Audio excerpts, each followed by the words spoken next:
शांति। आज 14 जुलाई 2021 है। हमारे पढ़ाई के 4 सब्जेक्ट्स हैं और चारों ही सब्जेक्ट्स की अपनी अपनी प्रारब्ध है, उनका अपना अपना लक्ष्य है। यदि हमें विष्णु चतुर्भुज बनना है तो हमें चारों ही सब्जेक्ट्स में पास विद ऑनर होना है। तो आइए आज जानते हैं बाबा के अव्यक्त इशारों के द्वारा कि कैसे हम हर सब्जेक्ट में अपना अपना योगदान दे सकते हैं, अपना अपना पुरुषार्थ कर सकते हैं।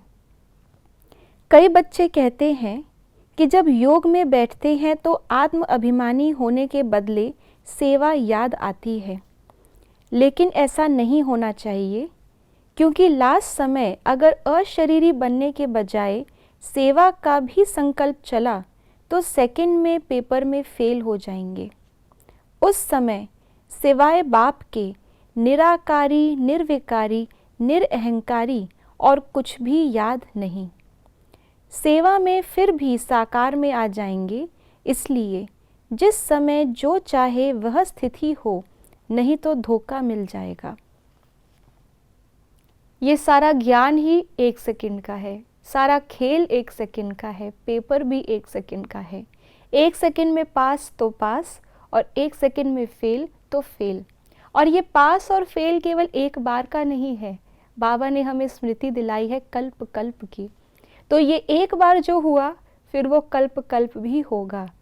इसीलिए हम जब अपनी पढ़ाई पे ध्यान देते हैं तो ज्ञान के आधार पे तो हम चल रहे हैं, उसी आधार से हम योग भी करते हैं, ज्ञान सुनाने की ही सेवा भी करते हैं।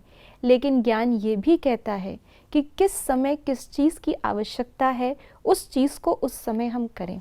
यदि हम योग कर रहे हैं, बाबा को याद कर रहे हैं, तो उस समय कोई और संकल्प नहीं होना चाहिए।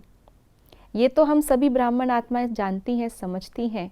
व्यर्थ संकल्पों को तो हम सहज ही मिटा पाते भी हैं, लेकिन जहाँ सेवा का संकल्प आता है तो उसको भी हम याद ही मानते हैं, उसको भी हम कहीं ना कहीं सब्जेक्ट्स में से ही है, तो उसको भी हम कहीं ना कहीं योग के अंदर वो भी विघ्न रूप सूक्ष्म में बन जाता है। और जो प्राप्ति और जो शक्तियाँ मुझे बाबा से मिलनी चाहिए उससे मैं वंचित रह जाती हूँ। वहाँ भी कहीं ना कहीं हम अपने द्वारा प्राप्त शक्तियों को आगे यूज़ करने का प्रयास तो कर रहे हैं, लेकिन मैं बाबा से शक्ति लूँगी कब? हालांकि बाबा कहते हैं कि ये समय अब शक्ति लेने का बीत चुका है, अब हमको पूरे विश्व को शक्ति देनी है। लेकिन अशरीरी बनने का अभ्यास जो बाबा बताते हैं याद के अंदर, पहले वो हमारा पक्का हो, पहले स्व सेवा हमारी पक्की होनी चाहिए। इसलिए बाबा ने जो हमें कहा, जो अंतिम ब्रह्मा बाबा के महावाक्य भी थे, निराकारी, निर्विकारी, निरअहंकारी, यह स्थिति अशरीरी अवस्था जब तक हमारी स्थिर नहीं हो सकती तब तक हम सेवा के क्षेत्र में भी आगे नहीं बढ़ सकते।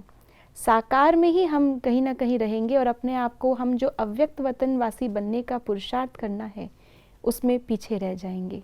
इसलिए बहुत ही महीनता से अपनी चेकिंग करेंगे और याद के समय उस स्थिति का अनुभव करने का पूरा प्रयास करेंगे। ओम शांति।